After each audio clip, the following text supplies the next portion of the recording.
it would be a big win for Verhoeven if it is competitive. Verhoeven has more paths to victory. He can win the event in more different ways than Usyk because he doesn't have to technically win. Also, too, when you're a guy that's so accomplished like Usyk, and then you're fighting a guy that is only his second pro fight, and he's doing a bunch of punching from weird angles.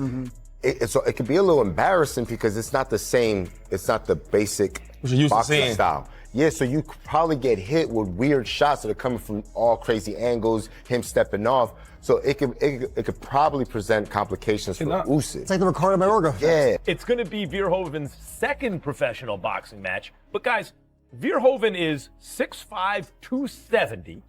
And he is like the dominant champion in kickboxing. I used to watch kickboxing all the time. Growing up, if there was no boxing on TV way before the UFC, they'd like ESPN to have kickboxing on. I used to watch it, right?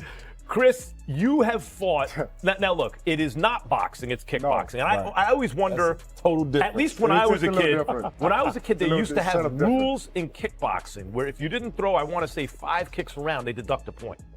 Which makes me think if it was an advantage to kick in that scenario, you wouldn't have to incentivize people to kick. Obviously, they felt it wasn't in some way, right? So it's not exactly boxing. Max Kellerman has dissected the potential showdown between Oleksandr Usyk and Rico Verhoeven, breaking down whether the kickboxing legend can compete with boxing's most technically gifted heavyweight champion at the sport's pinnacle. Undisputed at heavyweight. And you beat Fury twice, Joshua twice, Dubois twice. You are entitled to what we used to call an in-between fight as long as you're staying active. He's 38 years old, etc. So then the question becomes, in your in-between fight, is it something interesting? Right? If you're going to take a softer touch, is it something interesting? I find it just me as a human being, find it super interesting that he's fighting the undisputed kickboxing champion as something out of Rocky. Rico Verhoeven has voiced his belief that his physical advantages in size and weight could prove decisive, claiming his punching power would create significant problems if he lands cleanly on Oleksandr Usyk. Knock his head off. That's what I'm gonna do. I'm, like I said, I'm like 55 pounds heavier. So as soon as I hit him, it's gonna be something different. Oleksandr Usyk has indicated he sees this potential clash as a genuine competitive fight, recognizing that while Rico Verhoeven lacks extensive boxing credentials, he still views it as an exciting and compelling contest worth pursuing. Me, it's a real fight. Yes, Rico not a good boxer, but it's okay, fun fight, no problem.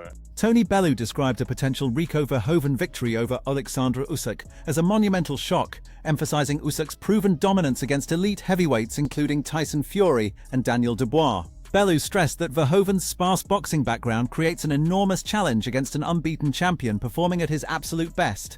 It would be the greatest shock boxing's ever seen. If Rico Verhoeven is to defeat Oleksandr Usyk, it will be the greatest victory in boxing history. Yes, it's a second professional fight on paper, but this is a guy whose second professional fight is against the undisputed unified former cruiserweight champion of the world, the current undisputed unified heavyweight champion of the world. He's undefeated. Nobody has been able to touch this guy. It's peak Oleksandr Usyk.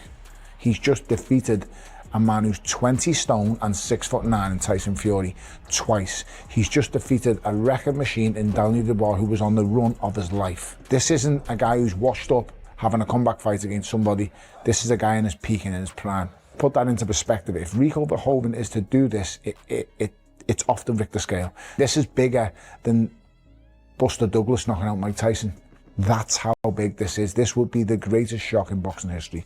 Bellew characterized Rico Verhoeven as threatening yet unproven in boxing, emphasizing his shallow experience despite kickboxing achievements. He drew a sharp contrast with Oleksandr Usyk, describing him as exceptionally cerebral and difficult to figure out inside the squared circle. Bellew suggested Verhoeven might create early problems, but predicted Usyk would adapt and seize command within several rounds. Rico Verhoeven is a problem. He's a problem, and we don't actually know much about him from a boxing perspective, but we know nothing really. He's had one bout and you cannot take anything from that at all. His kickboxing experience tells you an awful lot. But at the same time, Oleksandr Usyk is the problem that no one can solve. He is the puzzle that no one can figure out. And I think the same will apply to Rico Verhoeven in a boxing ring with him. If this was a kickboxing match, I'm trying to tell you, Alexander's in an awful lot of trouble. Do not take a kick off him. Thankfully for Oleksandr Usyk, this is a boxing match. And I think once them first 3 or 4 rounds pass, and that awkwardness and stance and style Oleksandr Usyk figures out, I think Rico could be in for a hard night's work. Teddy Atlas evaluated this potential clash by overwhelmingly backing Oleksandr Usyk, arguing that his opponent's prospects are severely restricted due to insufficient elite boxing credentials. Atlas examined the physical attributes and competitive background, observing that despite possessing size and reasonable power in his right hand, the challenger's straight-up stance and limited boxing heritage leave him exposed. Atlas determined that Usyk's exceptional adaptability, defensive prowess, and comprehensive skill package would essentially control the fight's direction. A sanctioned title. At the end of the day, the most important part that I'll finish with is, what's his chances? What's Verhoeven's chances? I think slim and none, to be honest. I looked at film on him, and yeah, he's beat. He's 6'6", 270. Fury was big too, but Fury was a professional boxer. This guy, as I said, he doesn't have that background. He stands straight up. He's had 76 fights. He's won 66. He's got 26 knockouts. He's not a huge puncher. You know, his best punch is the right hand. That can be effective against the southpaw. Usyk's a southpaw. That can be the southpaw killer. I get it. It's not going to be. Usyk's too versatile, too good for him. His defense, his offense. I think it's going to come down to where Usyk, you know, it's up to him. Teddy Atlas stressed that Oleksandr Usyk controlled the complete pace and flow of encounters, essentially deciding whether to pursue an early stoppage or control distance throughout. He identified critical defensive flaws in Rico Verhoeven's approach, while emphasizing that unlike typical exhibition crossover spectacles, this battle would carry legitimate heavyweight championship implications. If he wants to work with him and he wants to carry him, I don't know that anything that there was any agreement to that. I have no idea of that. But it's going to be up to him, because what I've seen, like I just said, Verhoeven, he gets hit standing straight up. He's not easy to miss, to be honest. He's right in front of you. And it will just be, you know, it'll be Usyk's call, how he wants to go about it. Does he want to go get rid of him, or does he want to box? And, you know, kind of enjoy the view a little bit. At the end of the day, what's different about this? Chris Areola contributed that regardless of whether a challenger emerges from kickboxing or boxing backgrounds, authentic combat experience remains crucial because they comprehend the impact of absorbing punishment, including additional damage from kicks. He noted such competitors typically possess reliable chin and endurance, but still anticipated Oleksandr Usyk proving far too polished, forecasting the contest would conclude within the opening few rounds. Second of all, whether it's kickboxing or boxing, he still has a pedigree of fighting. He knows what it's like to get hit, and those kicks ain't no joke. I'd rather get punched than kicked. Right. So he must have a good chin or good body work. So I'm looking forward just to see what Usyk could do against a lesser opponent. He probably should end up within 2 to 3 rounds. Mike Coppinger observed that despite reaching 39 years old, Oleksandr Usyk continues functioning at his absolute prime, displaying zero signs of deterioration in his performances. He highlighted that Usyk's current physical condition appears significantly more muscular and commanding, supporting the belief that he maintains championship-level fitness at boxing's elite tier. It's a good question. You know, it's funny, right? Even though Usyk's 39, I feel like he's at the top of his game. Yeah. I haven't seen any slippage at all. I feel like and if you see the photos, it looks like Usyk put on a lot of muscle. I mean, this guy looks like a tank right now. Coppinger characterized this potential encounter as more spectacle than genuine examination, proposing that Oleksandr Usyk has already accomplished sufficient work at heavyweight to warrant accepting a less demanding, entertainment-driven contest. He suggested Usyk has essentially dominated the division, and although fresh challenges will continuously surface, this particular bout presents minimal genuine danger despite his opponent's striking credentials. This is a spectacle, and Usyk, like Chris said, if anybody deserves a fight where they don't have to fight the very best, it's Usyk. He's going to take a fun fight. This isn't a wrestler. He's fighting a guy that knows how to stand up. No one's suggesting that Usyk's going to lose this fight. But Usyk has effectively cleaned out the heavyweight division. You know, obviously there's a Guy Caballel there who I'm a fan of, and Fabio Wardley, but there's always going to be new guys that... Ariel Helwani voiced shock at the degree of dismissiveness directed toward Rico Verhoeven, clarifying he wasn't implying Verhoeven could overcome Oleksandr Usyk.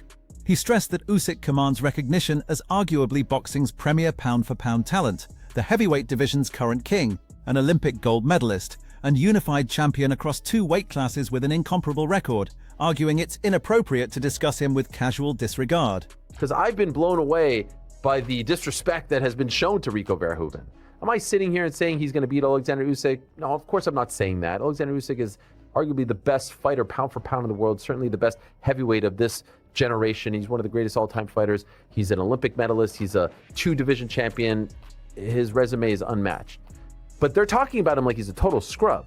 Showbiz, the adult, highlighted that Rico Verhoeven possesses legitimate knockout capability and championship-level striking expertise from his kickboxing foundation. He redirected focus to Oleksandr Usyk, observing that Usyk has demonstrated interest in exploring various combat sport disciplines, creating additional fascination around these crossover scenarios. I looked up Rico Verhoeven, and that guy is an absolute beast, to be honest. He's a tank. He's a wrecking machine, a knockout artist. The guy's a monster. But in kickboxing, not boxing. So why would Oleksandr Usyk do something like that?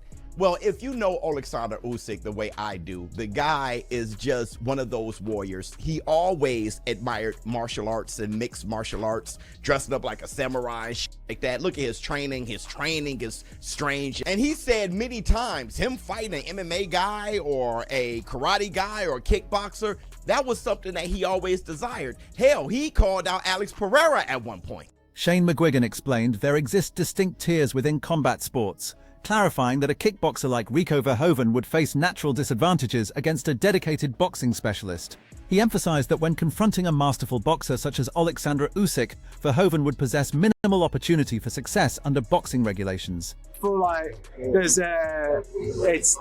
there's levels to this game. As a kickboxer, he's always going to be up against the guy who's a master at boxing. I don't think he's got a chance at all.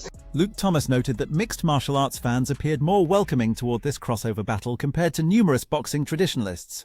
He explained the primary controversy stemmed from worries about sanctioning organizations potentially accelerating Rico Verhoeven into a heavyweight title shot without establishing a credible boxing foundation, creating questions regarding competitive integrity. I don't have a strong reaction to it, but I have seen some strong reactions to it from 2 different groups. One, if you're on the MMA side of things, I tend to see a little bit more enthusiasm about this. I think most of the folks on the MMA side that I've seen, again, it's very anecdotal, I've not run research, they seem to like it quite a bit. On the boxing side, they're real unhappy. They don't like this one at all. So there's a big divide between the two. Why? Well, number one, as I just mentioned, the WBC title is up for grabs. These sanctioning bodies, bro, they're just so pathetic. Under what, by what reason would you ever grant Rico Verhoeven, by the way, this will be his 2nd pro fight in boxing ever. He has one prior to this, a world title opportunity. It just makes no sense. Luke Thomas shifted focus toward Rico Verhoeven, spotlighting his comprehensive combat sports background and quality of opposition throughout his kickboxing reign, despite not tracking every phase closely. He referenced Verhoeven's previous MMA aspirations, including UFC discussions before transitioning toward boxing. Thomas suggested this clash with Oleksandr Usyk represents a substantial commercial venture for both competitors. Rico, I'm not going to sit here and pretend that I've been following closely his Glory career. I've seen obviously some of the bigger fights he's been in, Badr Hari. Obviously he fought Errol Zimmerman. He's fought, I think, Benjamin Adegbui. He's fought some really big names up and down and has obviously an incredible career, but I can't pretend that I've been following it closely. 36 years old. What is interesting about this is that you'll recall the UFC wanted to sign him and he wanted to go box instead. Well, this is what that is. I don't know what the UFC offered him. Surely it cannot be what Turkey is offering him. Moses Itoma criticized the trajectory of Oleksandr Usyk's recent opponent choices, arguing that emphasis should focus on mandatory challengers rather than crossover spectacles like Rico Verhoeven. While recognizing Verhoeven's standing and abilities in kickboxing, he expressed reservations about approving such a significant title opportunity without conventional boxing development. Itoma stressed that championship routes should benefit fighters advancing through established rankings rather than being influenced by commercial considerations. I believe it's at 3 of the major belts, and instead of fighting his mandatories or fighting people that want to fight, he fights other people that Like, for example, that Rico Verhoeven, which I am a big fan of his, by the way, but like, should he be able to fight for the WBC world title in his first ever professional fight? I don't think it's quote unquote right. So yeah, but obviously if he's got a chance to make X amount of money, then why not? But then I don't believe it should be for the titles, because there's people like obviously me, Ajit Caballero, Lawrence Okoli, Fabio, who are trying to get to that, and I guess Usyk is just kind of messing around. Kelvin Henderson responded to reports of Oleksandr Usyk potentially meeting Rico Verhoeven, acknowledging Verhoeven's prominence in kickboxing despite limited recognition within boxing communities. He wondered about the matchup's appeal to American audiences while heavily favoring Usyk based on his superior boxing credentials, suggesting the encounter could still create considerable worldwide interest and revenue potential. Usyk just recently announced his next opponent, Rico Verhoeven, I guess. I don't know much about the guy, but apparently he's a huge kickboxing star, kickboxing champion. I'm not sure if it's a fight that Americans or the American entertainment value is going to really buy, but apparently he's a well-known name across the world in kickboxing. So we're going to see. I mean, it's hard for me to go against Usyk in this, man, just because Usyk is just a boxer. Maybe it's just a big PR money grab to afford the purse that Usyk is well deserved. But I don't know. Of course, I got to go with Usyk right now. What y'all think? Let me know. Liam Harrison proposed that in crossover competition, Rico Verhoeven would probably need to utilize kickboxing techniques like leg strikes to establish any meaningful edge, considering the difficulty of troubling elite boxers under pure boxing rules, especially someone of Oleksandr Usyk's caliber. He praised Verhoeven as a kickboxing icon and predicted the fight would produce substantial earnings and international coverage. Well, that'd be wild, wouldn't it? I think Rico's gonna have to boot him in leg or something. If he wants to get any sort of advantage over him, no one can beat Usyk in a boxing fight. I don't care who you are. No one on this he's the best heavyweight on this planet, and he's the best heavyweight of his era. If guys like Tyson Fury and Joshua can't put a dent in him, no one's going to be able to put a dent in him, I'm afraid. So yeah, Rico will have to throw a few leg kicks if he wants to get one over on him there. But again, Rico's a legend of kickboxing. Guys like that who have paved the way in kickboxing and have been the goats of their generation, they deserve to get these paydays and these sort of chances to showcase what they can do and just to promote themselves and to get some big money and stuff. So yeah, it'd be nice to see, to be fair. This breakdown ultimately centers on one fundamental question: refined boxing expertise versus crossover strength and background. Usyk's abilities are validated at the sport's highest level, while Verhoeven contributes threat, physical presence, and an entirely different foundation. Regardless of perspective, this represents the type of contest that ignites discussion throughout all combat sports communities. The decision rests with you. Who emerges victorious when they enter the ring? Share your prediction in the comments. If this analysis resonated, please like, subscribe, and activate notifications for additional boxing breakdowns.